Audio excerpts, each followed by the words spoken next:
ओम शांति दीदी।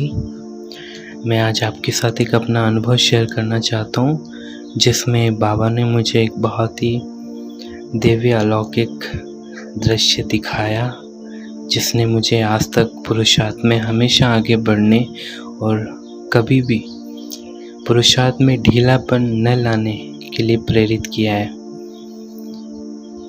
वैसे तो मुझे जब मैं 7th क्लास में था तब से ही मुझे बहुत बार स्वप्न में चतुर्भुज का साक्षात्कार हुआ करता था।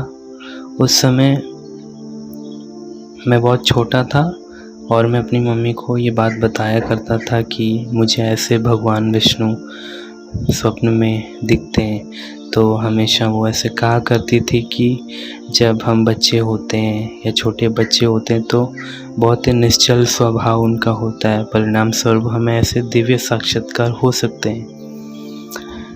तो ये पिछले साल की बात है। पुरुषार्थ मेरा इतना अच्छा नहीं हुआ करता था उस समय, और उसके कारण मुझे बहुत ही बुरा फील होता था। कई बार मैं नर्वस हो जाता था। अमृत वेला करते करते रुक जाया करता था। अमृत वेला भी ठीक से नहीं होता था। एक बार मैं अमृत वेले 3 बजे बाबा को याद करने के लिए उठा, परंतु न जाने क्यों कई ऐसे संकल्प अचानक से आ जाया करते थे जो मुझे अमृत वेले करने से रोक देते थे।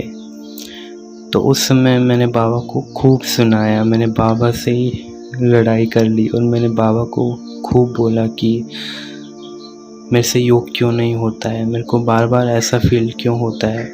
मैं बहुत नर्वस था, मैं रोने भी लग गया था उस दिन, और रो के बिना बाबा को याद किए मैं फिर से सो गया। अब मुझे कुछ ही देर बाद स्वप्न में ब्रह्मा बाबा दिखते हैं। ब्रह्मा बाबा एकदम वाइट कपड़ों में, जिनसे बहुत ही एकदम कहो जैसे चंद्रमा की भांति वो चमक रहे थे। एकदम वाइट लाइट उनकी बॉडी से निकल रही थी। वो मुझे कुछ ही देर दिखे कि उसके तुरंत बाद मुझे फिर से वही विष्णु चतुर्भुज का साक्षात्कार हुआ जो मुझे 7th क्लास से होता आया था। परंतु अब की बार अंतर ये था कि पहले ब्रह्मा बाबा आए, फिर विष्णु चतुर्भुज आए। तो विष्णु चतुर्भुज मेरे सामने आते हैं और उन्होंने मेरा हाथ पकड़ा। जैसे ही उन्होंने मेरे दोनों हाथ पकड़े, जैसे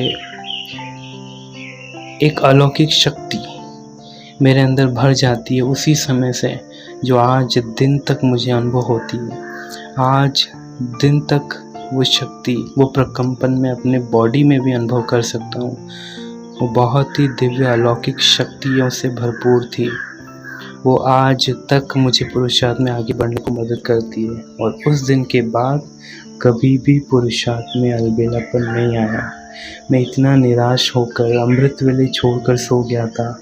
मुझे खूब रोना भी आया, परंतु बाबा ने मुझे इस प्रकार से आगे बढ़ाया जैसा वो हमेशा से मुझे बढ़ाते आ रहे थे। अच्छा दीदी, ओम शांति। Thank you very much. तो देखा आपने किस तरह बाबा अपने बच्चों के एक बुलावे पर दौड़े चले आते हैं। तो अगर आपके भी अपने कोई अनुभव हैं जो आप हमारे साथ बांटना चाहते हैं तो कृपया हमें व्हाट्सएप करें। हमारा व्हाट्सएप नंबर ऊपर वीडियो के डिस्क्रिप्शन बॉक्स में दिया गया है। अगर आपको हमारा नंबर नहीं मिल रहा है तो आप इस वीडियो के कमेंट बॉक्स में हमें कमेंट कर सकते हैं। हम आपसे जल्दी फिर मिलेंगे एक नए अनुभव के साथ। तब तक बाबा के याद और प्यार में रहें। ओम शांति।